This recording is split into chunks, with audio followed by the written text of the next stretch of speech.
Then we started studying about the capacity of a cell to capture the antigen and then to present that antigen on their surface. We started learning about the beta cells who do have the capacity to present. Actually, every antigen presenting cell is able to share information with the other cells. Then we studied specifically about the MHC molecule, the Major Histocompatibility Complex protein structure, and its pocket, and from where it actually binds and connects itself with the T cell. And not with the T cell actually, with the T cell receptor, or famously known as TCR. And here I told you that usually we have different types of MHC depending on the nature of the antigen. We will going to see those different types of antigens today. And different cells has the potential to touch or to communicate with different types of MHC. CD4 can communicate with MHC2, while the CD8 cells, they can communicate with the other class of MHC. So that is why they are able to proliferate or receive information from two different type of things. This will be cleared in the upcoming slide, okay? I'm just revising our last lecture. Once the lecture is once we complete the lecture, I will going to merge them together, and then we're going to prepare your overall lecture recordings for that thing, okay? Then we studied that how different types of cells who are able to capture the bad things, the dendritic cells, the macrophages, and of course the beta cells, which are able to capture the antigen and who are able to share that information with the other members of the immune system. And then we talked about the presence of co-stimulator, which support the MSC molecule because the binding of MSC TCR is not strong enough to communicate the signal. They need some additional support. During the lecture, I will going to use my writing notebook to share things with you. Okay, मैं अभी आपको करके दिखाता हूँ. मैंने setup किया. I wish इसमें कोई गड़बड़ नहीं हुए. And then we need to restart from this slide that how many different routes are there from where antigens came into our body. The first thing, obviously, we can assume that antigens can come into our body from the skin by breaking that barrier, through the barrier. So skin is the barrier, but if that barrier is breached, antigens can be entered into our body. That is the place where many rangers were moving, many cells, particularly if you can remember the antigen presenting cells are moving here, and those particularly dendritic cells, they can capture that bad thing, and from the intercellular spaces, they take that information to the lymph. From the lymph, it goes and stays into the lymph node, where it can communicate that information to the other members of the immune system. Okay, but if the trouble enters or come into the blood, it enters into the bloodstream. So infection or bacteria or problem, you know, from where we are connected with the outside world. Lungs is one of the things. Air, we are connected with the outside world. Stomach, digestive system, connected with the outside world. We are eating things from outside. It brings bacteria as well. And the skin, three major places from where we are actually physically cross-talking with the environment. But if the trouble enters into the blood, if the pathogen is there in the blood, it will be captured usually in the spleen. So these are the two major things you should remember. Said that through the problem from the intracellular spaces is captures and presented within the lymph node mostly. But if the problem there is in the bloodstream, it usually circulates, and blood is like a huge ocean, and the antigen is diluted in the presence of so many other molecules, including the water. So it is very difficult to capture anything bad right within the bloodstream. So spleen is the place where the blood and the immune cells, they spend some time with each other, where it is captured and presented. Okay. The next is the role of dendritic cells in the capture of antigen and then presenting to the cells. We have actually gone through these things, and I'm just revising that stuff, that from the skin tissue, for example, are dendritic cells in the epidermis. Langerhans cells found a bad thing, the brown one, try to eat this thing up, endocytosis, and eventually destroying that microorganism or bacteria into different small pieces and fragments, which we call as antigens. And then that small fragment is placed, look at that, is placed on the Msc molecule. So this story is very important, and please do not make any conclusion how it happens. मैं इसको explain करूँगा, ठीक है? That the fragments of this microorganism is eventually placed on the surface of the dendritic cells through MHC.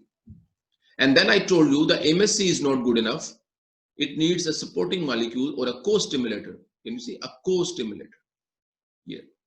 So a dendritic MSC molecule with the antigen here, and a co-stimulator is a perfect combination which can share that information to the other members of the immune system. Now, the other members of the immune system are not present in the skin, all of them. It becomes part of the lymph, enters into the lymphatic system, where it met and talk with a naive T cell. Now you can see the working combination is there. If that MSC molecule with the antigen is there, the co-stimulator is there, the naive T cell will be able to read about the T cell, and it will be able to proliferate, and you can see what will happen. It will go, it will divide, it will proliferate and start producing the effector cells. Okay, and there's some associated information, and you should just read that thing. Hope everything is clear until at that place. Dendritic cells, they are strategically located in different parts of our body, depending from where most of the time we experience the microbes. Skin is the place where we don't know, but skin is like the most likely the place where microbes or microorganisms might be able to breach our boundaries, and they can capture and destroy. Certain dendritic cells are present in different organs we have already studied, like in the lungs, in the kidneys, and in the brain. And all of them, they are having the MHC complexes. The major histocompatibility complex is able to capture the fragments of the bad things, remember. But from where this came, major histocompatibility complex, this protein came from where? We always interested to know about the origin and about the genes which are coding these major histocompatibility complex. And remember, no two people in the world, they have a same type of major histocompatibility complex. The structure of the pocket which capture the antigen, which present the antigen, is totally different between people to people. It's a variable. Sir, I have a question. Yes, sure. It's a variable structure. Okay. Would the TCR be different in all the people as well? Yeah. Yes. Okay. ये बड़ी deep सी complexity है, ठीक है? But let's stick with the MSC first, okay? इसको पहले हम जरा, it's not that easy, I can tell you, and I wish के इसका हक अदा कर सके हम, जितना इसके लिए समझना जरूरी है. Okay, so the major histocompatibility complex is located. Let me help. Let me take help from a video. I just need this slide. Okay, I'm thankful जिसने ये बनाया. So we might be interested in knowing that from where it actually comes. कहाँ से आया ये major histocompatibility complex protein? If it is a protein, there should be an origin on the chromosome. So it present on the chromosome number 6. The first thing, these things और इस तरह के questions जो है ना ये GRE में आते हैं. When you जब आप GRE subject test देते हैं ना, they usually use this type of concepts to boggle you amount, to trouble you. Okay, the chromosome number 6 से आते हैं, उसकी short arm पे होती है. The short arm of the chromosome number 6 is the address, and this is the address of that region which encodes major histocompatibility proteins. It is called HLA. It is called as Human Leukocyte Antigen. Simplified form, Human Leukocyte Antigen. When it was discovered, it was named like this, and now we know a lot more things. So 6P211-21.3. Please try to Google or YouTube that how to read the address of one locus on the chromosome. You know, 6. The first thing is from the chromosome. The second stuff is whether it is from the long arm or it is from the short arm. It is from the P arm or it's from the Q. आपने कभी देखा होगा यहाँ P लिखा होगा, कभी-कभी यहाँ Q लिखा होगा. So this comes from the short arm, so यहाँ पर P लिखा हुआ है. Okay. And then there is the segment, and then the subsegment, and something like that. Okay, you need to understand the annotation, the nomenclature of the location, what that means. You should be able to reach the locus with the help of this code. Anyway, it's a segment. You can see there are 3 subsegments are present on HLA. The first segment is called the class 1 because it is encoding the proteins which creates MHC class 1. This is called as the class 2 because it is, class 3, because it is encoding the proteins which going to create MHC class 3. And this one is the very famous, the most abundant, MSC class 2. So the MSC class 2 come from here, the MSC class 3 comes from there, and the MSC class 1 comes from here. That does not mean that there are not other genes are present here. There might be some other genes are also present in between these locations, but we are not bothering about those genes. We are only talking about the genes which are related to our MSC proteins. Now, one MSC protein, each MSC protein is made up of 2 fragments. Okay, one MSC protein is made up of 2 fragments, dark blue and green, dark blue and green. I'm talking about MSC2. So one MSC protein is made up of 2 fragments. Each fragment came from a different gene. Each fragment came from a different gene present in a different region. The first region is called as the DP. I'm talking about the class 2. The first region of the class 2 is called as the DP. The second region is called as the DQ. The third region is called as the DR. Each region containing 2 genes. One is called as alpha, the other is called as, one is called as alpha, the other is called as beta. The alpha and beta encodes a protein which dimerize with each other to create an MSC molecule. So in a nutshell, the MHC2 molecule is made up of 2 proteins. One protein came from the alpha gene, the other protein came from the beta genes. And these 2 should belong to the same region.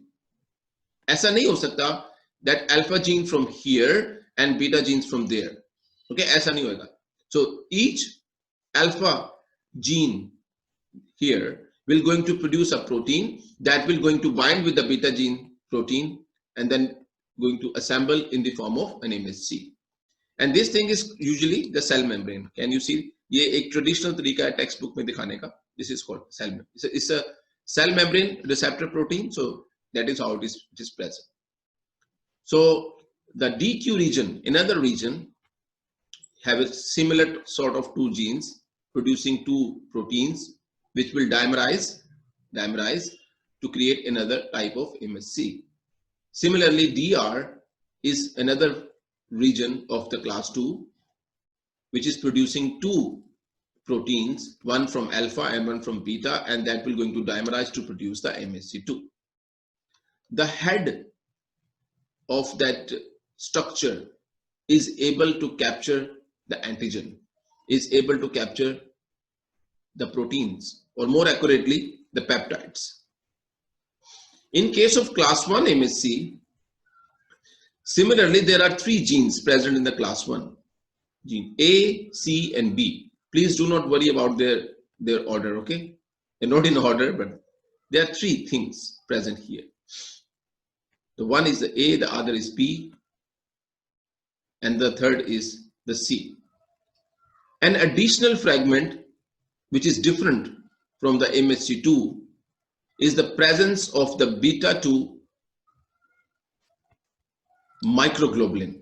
A beta-2 microglobulin is present in the MSC1 in case of class 1 MSC. One more thing you need to know, I'm just talking about their nomenclature, okay? If a MSC2 is created, if an MSC2 is created from the DP region, it will be called as HLA-DP. So in the literature or in publication, if you came across something is written like this, HLA-DP, what that mean? It's an MSC class 2. सबसे पहले जो आपके दिमाग में बात आनी चाहिए, it's an MSC class 2 because it came from the DP. DP belongs to class 2. HLA, you know, is creating the major histocompatibility complexes. So it's a class 2, and from the class 2, this is coming from the DP region. Similarly, you should be able to decipher HLA-DQ as well as HLA-DR. If these words are written, they belongs to MSC class 2. If something is written like this, HLA-B, what that means? That this thing is a class 1 MSC, and it is coming either from the B region or from the C region or from the A region.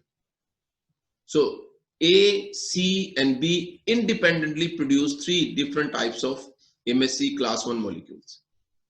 One additional component is present, and that is the beta-2 microglobulin. This is an additional structure. So that is how the structure of these two big proteins are different. And of course, there are like class 3 molecules. Class 3 molecules, you can see it has like three components, C4, BF, and C2, which is not very much addressed in this context. So that is how you should be able to see the structure, and you should be able to reverse engineer and go back to their original genes from where they came. Okay, any question from here? Sir, what are these red lines?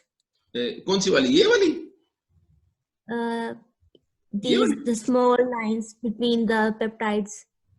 The small lines between the peptides. Can you use the whiteboard?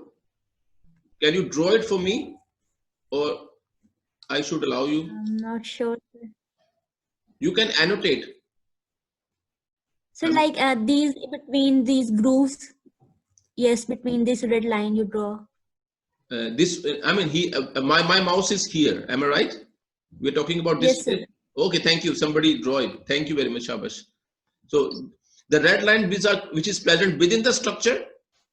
Yes, sir. We're talking about this red line. Yes, sir. Okay. These red lines are just like it might be the peptide bonds, it might be the intramolecular forces, it might be the these are protein structure से related components. It is not by any external fragments. जैसे protein का primary structure बनता है ना, it is folded into the secondary structure, you know, with the help of sulfide bonds, or sometimes there are some additional type of interactions present between the polypeptide chains to make the structure of protein. It is related to the structure of proteins. It might be the sulfide bond, I don't know. It might be some other things, okay? But they are like structure, which is converting these proteins into this shape. ठीक है? Okay, sir. So if the structure is done, let's see how it looks after it is expressed, once it is expressed.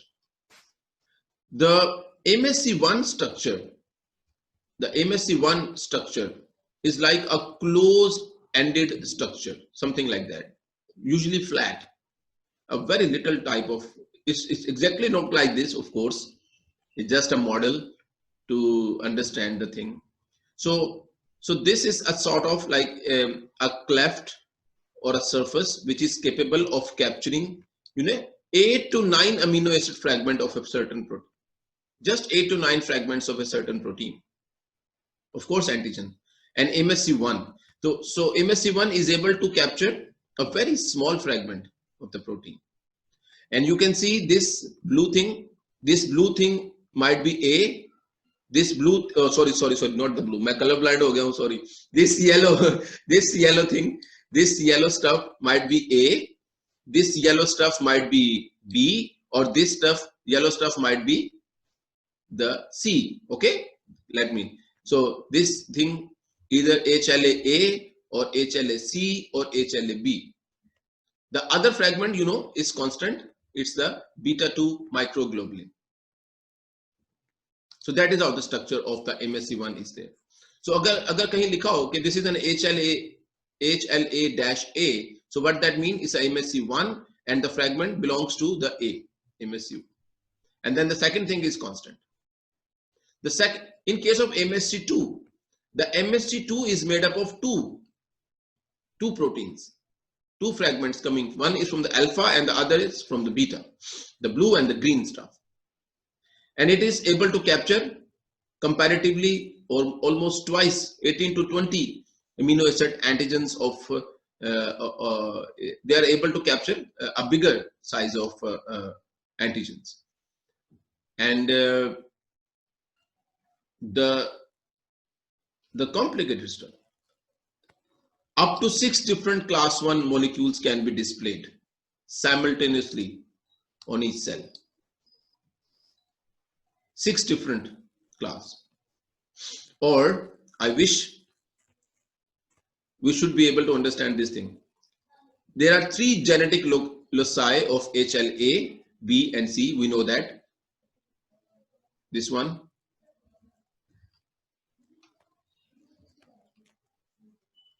Three different genetic loci, HLA-A, HLA-B and HLA-C. 3 different loci. They are highly polymorphic with more than 100 alleles at each locus. So they are pretty polymorphic. There are more than 100 alleles at each locus. I mean HLA-A, there might be 100 alleles present here. There might be 100 alleles present here. There might be 100 alleles present here. And also remember, we have 2 chromosomes. One is from the father side and one is from the mother side. So what type of A is contributing? So there should be A1, there might be A2, there might be A3, there might be A100. Okay, in one person at a given time. Similarly, there might be C1, there might be C2, there might be C3, or there might be C100. Similarly, there might be B1, there might be B2, there might be B3. So each of the gene has quite polymorphic, having large number of alleles, 100 alleles at each locus. Okay? इसका मतलब क्या है? इसका मतलब ये है that one HLA might be HLA-A1 or HLA-A2, or it might be HLA-A3, or it might be HLA-A4. There are large number of possibilities for MSc class 1 molecules.